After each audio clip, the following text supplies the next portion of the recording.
Saints 365 is a passion project to glorify God and honor His saints. This project is based upon the book, The Lives of the Saints by Father Alban Butler. July 11th. St. James, Bishop. This eminent saint and glorious doctor of the Syriac Church was a native of Nisibis in Mesopotamia. In his youth, entering the world, he trembled at the sight of its vices and the slippery path of its pleasures, and he thought it the safer part to strengthen himself in retirement, that he might afterward be the better able to stand his ground in the field. He accordingly chose the highest mountain for his abode, sheltering himself in a cave in the winter, and the rest of the year living in the woods, continually exposed to the open air. Notwithstanding his desire to live unknown to men, he was discovered, and many were not afraid to climb the rugged rocks, that they might recommend themselves to his prayers and receive the comfort of his spiritual advice.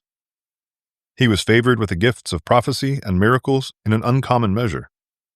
One day, as he was traveling, he was accosted by a gang of beggars, with a view of extorting money from him under pretense of burying their companion, who lay stretched on the ground as if he were dead.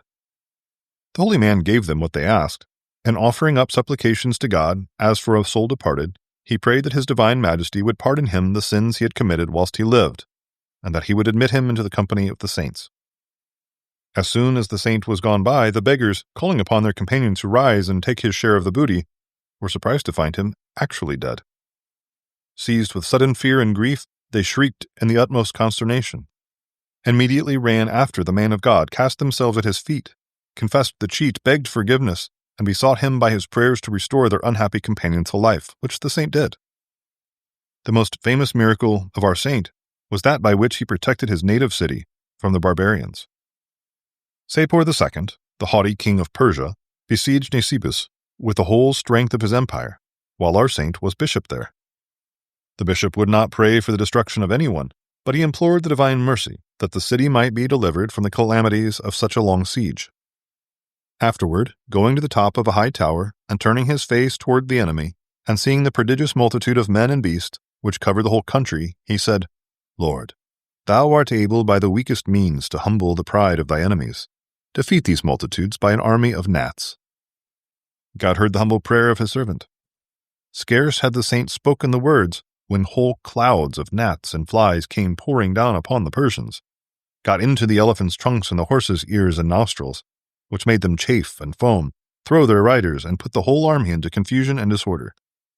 A famine and pestilence which followed carried off a great part of the army, and Sapor, after lying above 3 months before the place, set fire to all his own engines of war, and was forced to abandon the siege and return home with the loss of 20,000 men. Sapor received a third foil under the walls of Nisibis in 359, upon which he turned his armies against Amidus, took that strong city, and put the garrison and the greatest part of the inhabitants to the sword. The citizens of Nisibis attributed their preservation to the intercession of their glorious patron, St. James, although he had already gone to his reward. He died in 350. St. James, pray for us. Saints 365 is narrated by Rob Roller, edited by Josh Bach, and produced by Our Local Parish Productions. Funding for this project is made possible by Catholic businesses. Please go to the business directory at ourlocalparish.com to support these generous businesses. Thank you for listening. God bless.